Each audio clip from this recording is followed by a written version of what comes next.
Hey guys, CJ here with Rift Supremacy. Today I'm going to be covering the Assassin leveling spec. Basically your primary tree is Assassin, your secondary tree is Blade Dancer, and your tertiary tree is Nightblade.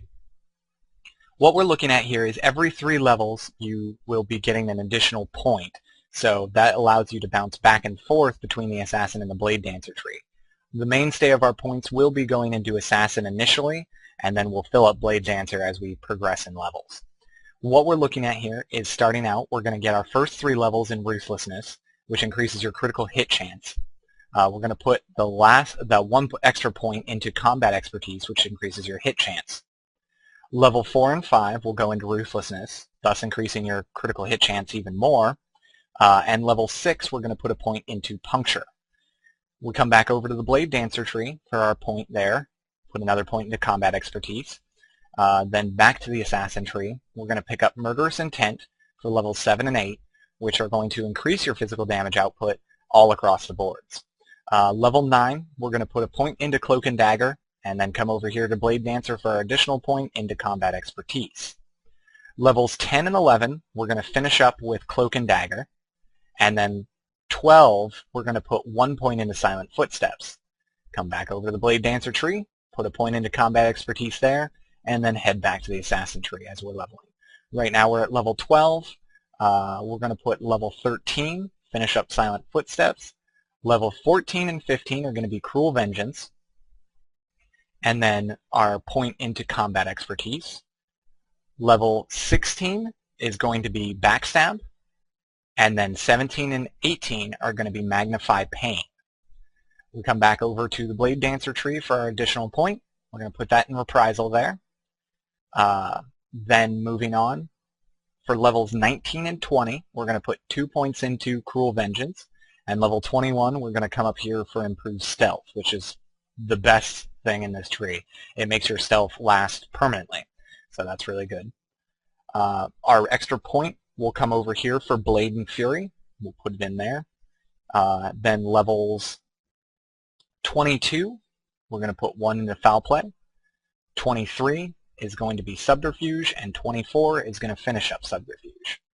We'll come back over to the Blade Dancer tree, put our 1 point in Blade and Fury, and then move on back to the tree here, the Assassin tree. Now in the Assassin tree, there's a couple things you could do at this point. I recommend putting the last 25 point into Cruel Vengeance, so we'll do that. 26 and 27 are going to be in Advanced Flanking. And then we come back over to our tree here for our additional point, put a point into in the Blade Dancer tree under Strike Back, and then back over to the Assassin tree for 28, 29, and 30 level, you're going to put the points in Poison Potency. We'll come back to the Blade Dancer tree and finish up Strike Back, and then for level 31, we'll put the point into Slip Away. Now at this point, you've basically maxed out your Assassin tree. If you feel like it, there's other points you could put in here. I honestly don't recommend it. The tree that is set up here is probably one of the quickest and most efficient ways to level via Assassin. So at this point, you can start putting your additional levels and bonus level points into Blade Dancer. What we're looking at now is we're going to put a point into Sprint for level 32. And then we'll start getting Ambidextrous, which increases your dexterity.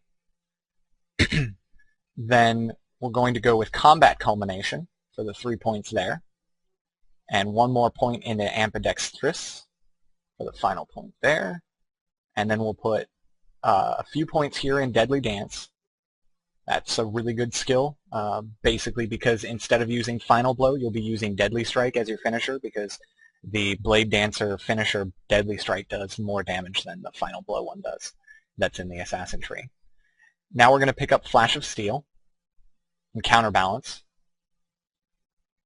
Looking at our points here, we've got quite a bit of solid survivability and damage output. It's a very nice spec thus far, and you should be able to sneak around pretty easily and do a lot of damage to the mobs. We'll put our 25th point in the Blade Dancer tree into Blade Tempo, and then we're going to pick up Blade Hustle and Vivacity after that.